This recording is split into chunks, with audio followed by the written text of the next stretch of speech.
Hi everyone. So I haven't done one of these in a little while, but I wanted to do a reading wrap up or recent reads of all the books that I've read in the past couple of months. I don't feel like I read enough in a month to do these monthly, so I usually kind of put a few months together. But yeah, I've got a good few books to talk about now, so I thought I would run through them. I definitely have videos on nearly all of these books, so I'll link them all in the description because I'm a little bit more in depth with each of them. But yeah, with these I just give a bit of a review, my star rating out of 5, like basically would I recommend them or not. So I have, I think 1, 2, 3, 4, 5, 6. So I think I have 6 to talk about here, and some of these have a few in a series. So yeah, I'll just jump straight in. The first book I want to talk about is actually a book I listened to, so I don't actually have a physical copy of it, but it's Kingdom of the Feared by Kerry Maniscalco. This series I've been listening to on Audible like throughout this year. I think I picked up Kingdom of the Wicked, which is the first one, back in Vampathon, like back last Halloween I think. So I've been kind of slowly making my way through the series. So this is obviously the third book in a series, so I can't really go too in depth about it because I'm gonna spoil, but the series overall, so Kingdom of the Wicked especially, is about Emilia and her twin sister. Her twin sister actually dies. It's a little bit of a murder mystery. She's trying to get to the bottom of like what happened to her sister. They are witches as well, and Emilia actually accidentally kind of enlists the help of one of the 7 princes of hell, Prince Wrath, to like help her in her search. So yeah, that's the basic premise. It's funny after reading the third book. That's how this series started. That's quite cool. So yeah, the selling points of this is like it's a fantasy romance book. There's thriller aspects. It's very slow burn, so you don't actually get into kind of much of the romance until nearly Kingdom of the Feared. Definitely adult, definitely a little bit X-rated, but not like the spiciest either. My down point of this series though is that the plot is very, very convoluted, and this is kind of what I've said about the whole series every time I've kind of reviewed one of these books, is there's so much to the plot. I think that just a little bit too much, my brain couldn't grasp some of it. Like there's so many little bits of plot that Emilia like discovers. In the mystery you get deeper and deeper and deeper, and it's just like it's one question after the other. To be honest, you don't really get much answers until Kingdom of the Feared. So if you are maybe on book 1 or book 2, you're like a little bit curious about like how it's going to wrap up. It does wrap up quite well. My only thing is, because the plot is so convoluted, that when revelations are made it loses its power a little bit, because I'm like, oh, Emilia has just like figured something out, and I'm like, okay, that was mentioned in a paragraph very quickly in book 1, right? So that's the only thing about this series. I rated all the books like a high 3-star. I thought they were good, they were enjoyable, and I would definitely read more books from this author, but I just wish it was pared back a little bit, and I just feel like it would have been a little bit more exciting, and it would have been a little bit more of an exciting thriller. Like so much so, with the beginning of Kingdom of the Feared, there's another murder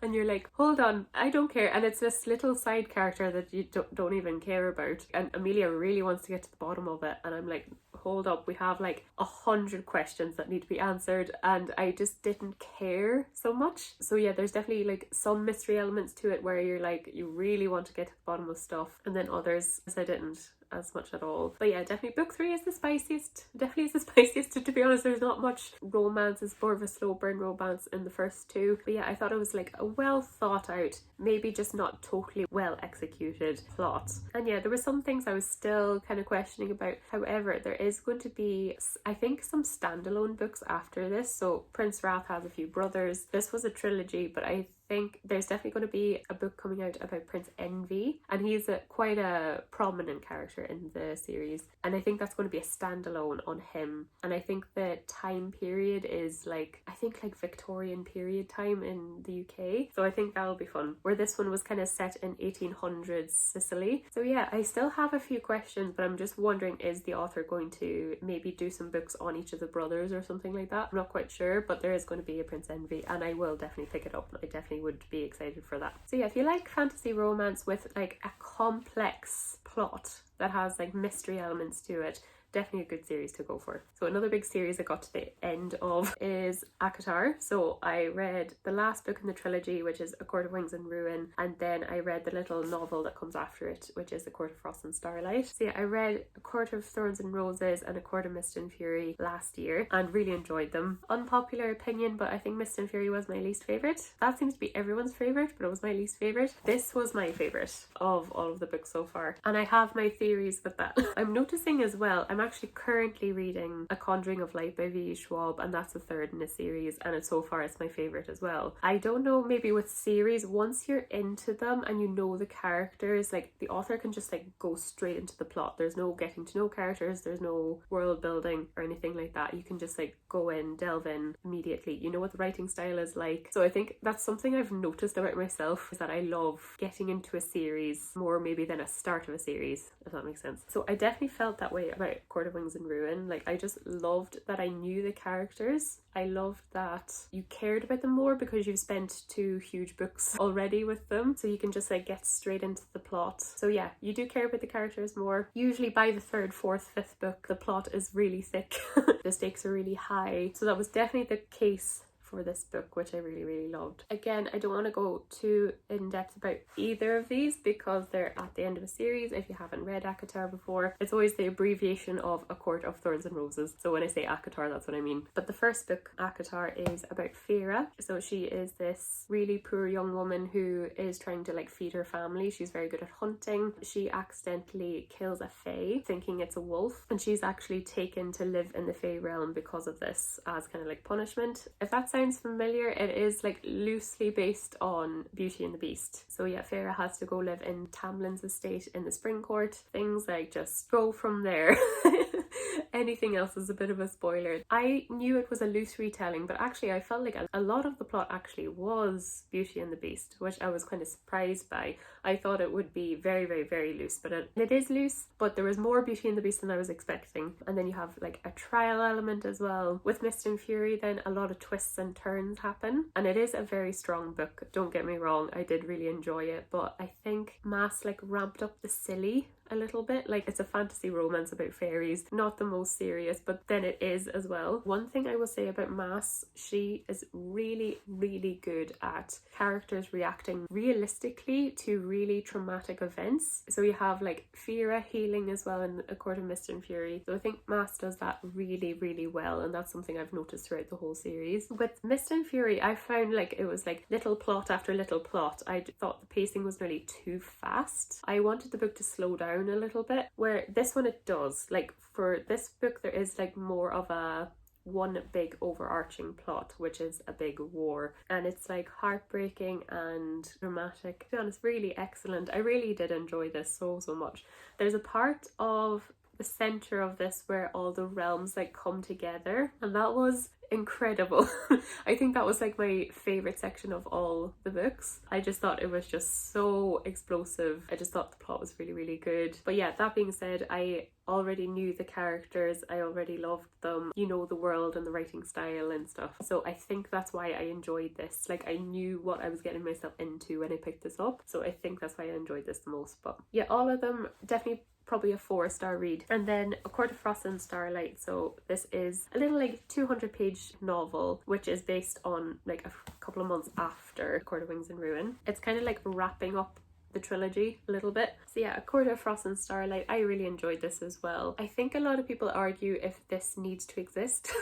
I went in depth in this in a 24-hour readathon that I did. I think in terms of like Feyre, the main character, there was more of Feyre in this than I think needed to be, because I feel like her story wraps up in Wings and Ruin. You get a lot more of her story in this, and it is kind of like just her story wrapping up even more. I kind of wish Feyre was a little bit pared back, because the side characters are getting the next books. Court of Silver Flames is about Cassian and Nesta. There's going to be another one apparently, and I think that's about Asriel. And I found like the side characters like Lucian, like Elaine, like Titbit. The whole series I've been calling him Lucian, but I realise it's Lucian. So if you watch any of my previous wrap-ups and I'm saying Lucian, that's, you know. So yeah, I think I wanted more of the side characters, because this is a good bridge between this and Silver Flames. I just got Silver Flames in the post, so I'm excited to start it soon. So yeah, that was the only thing I would say about this. I really wish Feyre was a little bit more pared back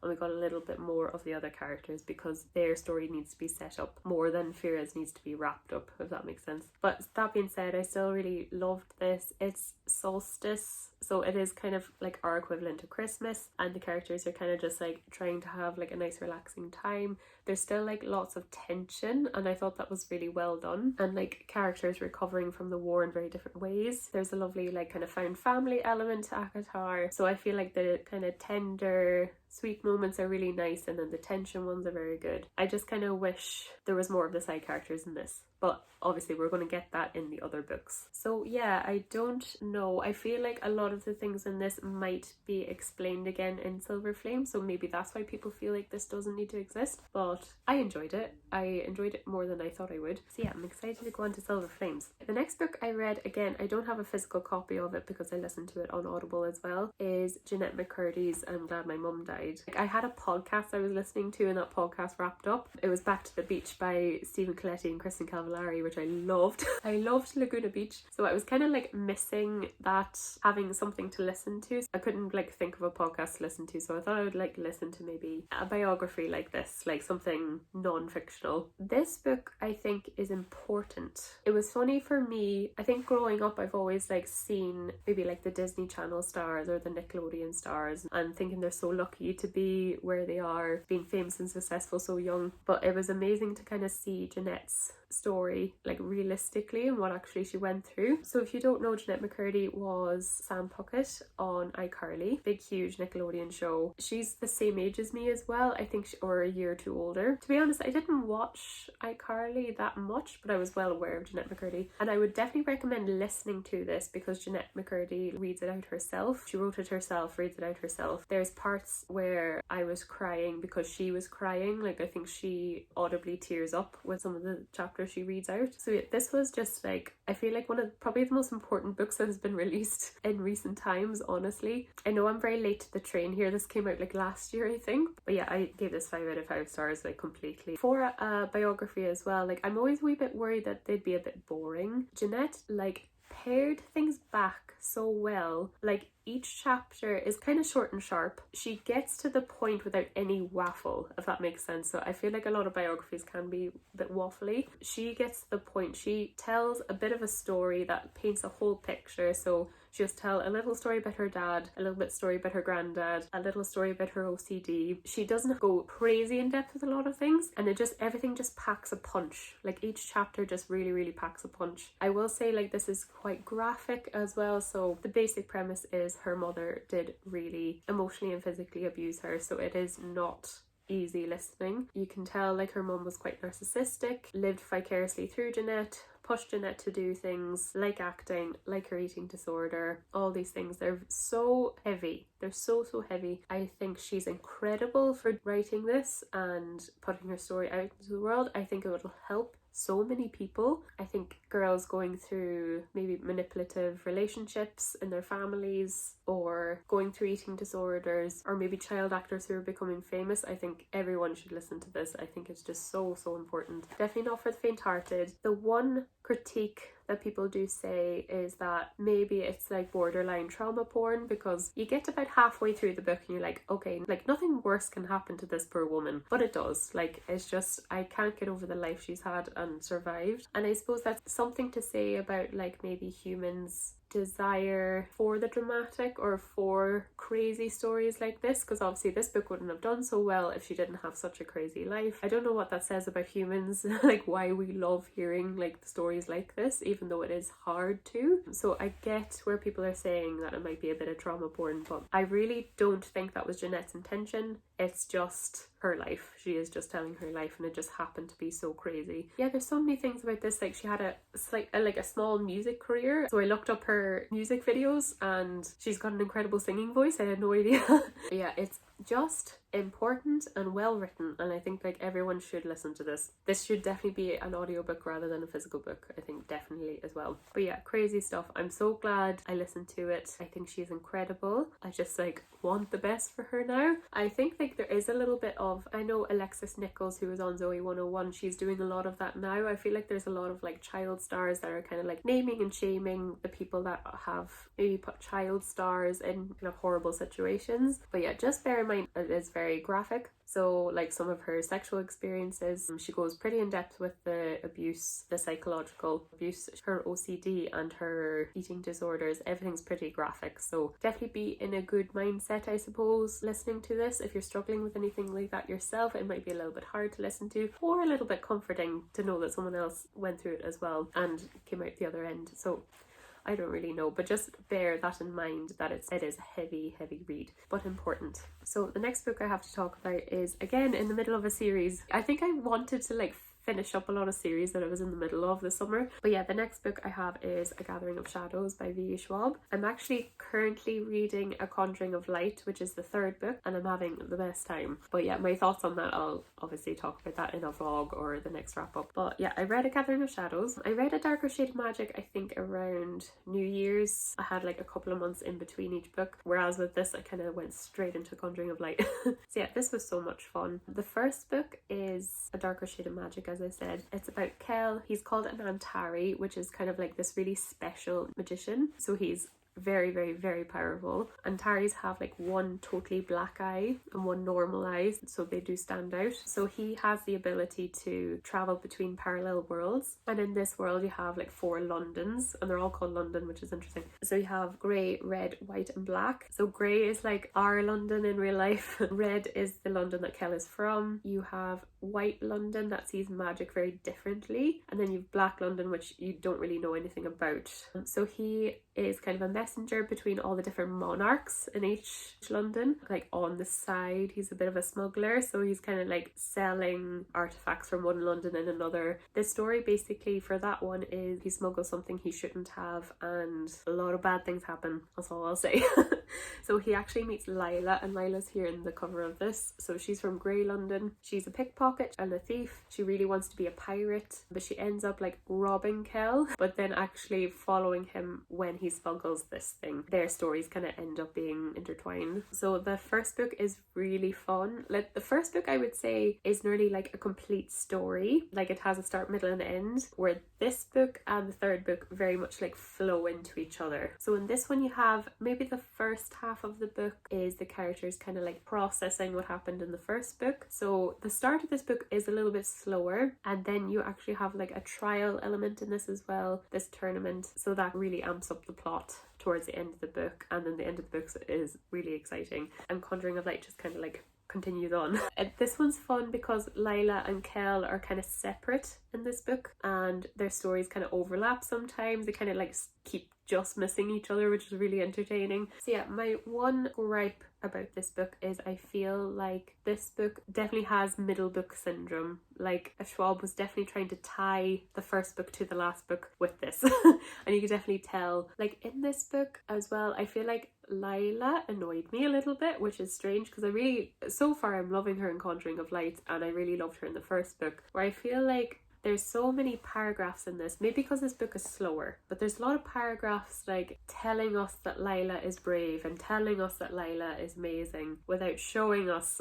And actually the things that are shown are just like, obviously she is morally grey, she is a thief, but she's definitely leaning on the black side of grey, like to the point where she does some things that I wasn't rooting for her. I wanted her to get caught, which is surprising because I do really like her as a character, but I just thought maybe how she was written in this book just wasn't my favourite. Yeah, there was a lot of paragraphs like describing Lila, and I was like, show me those characteristics, don't tell me those characteristics, you know? I don't know if anyone else felt like that reading this book, but this was just like slightly lower. Definitely, like the first book I gave 5 stars to. I think A Conjuring Light is going to be 5 stars. This would probably be like 4.5 for me. Still really enjoyed it. It's still really strong. Maybe just has some pitfalls that the first book didn't have. But this is so much fun. I think if you want just like fantasy escapism, these are the best books to pick up. They are chunky books, but they're very quick to read. I think like you read, I know with Conjuring of Light I read like 100 pages in no time. They're very fast paced, you keep wanting to turn the page. Yeah, someone said here it's compulsively readable. I definitely agree. So yeah, I love this series. I'm really sad that I'm halfway through Conjuring of Light because I'm like, it's going to end. I know the author is coming out with a new series called The Fragile Threads of Power, and apparently that's going to be a new trilogy, and I think it's going to be within the Shades of Magic universe. So I'm excited for that too. But yeah, I want to finish Conjuring of Light. Like, it's just a good plot. It's just super well written. You can nearly picture how everything happens like as a movie, if that makes any sense. Like, the writing is so good that the pictures of everything happening is so clear. So yeah, love it. I love V. Schwab, loving the series, and I can't wait to finish Conjuring of Light. So I will talk about that in my next wrap up. I'm also like scared. I'm also scared. Like, is my heart gonna get broken? I think it will. I actually have a standalone book to talk about. This is The Ones We Burn by Rebecca Mix. This was a Fairy Loot young adult book at some point last year.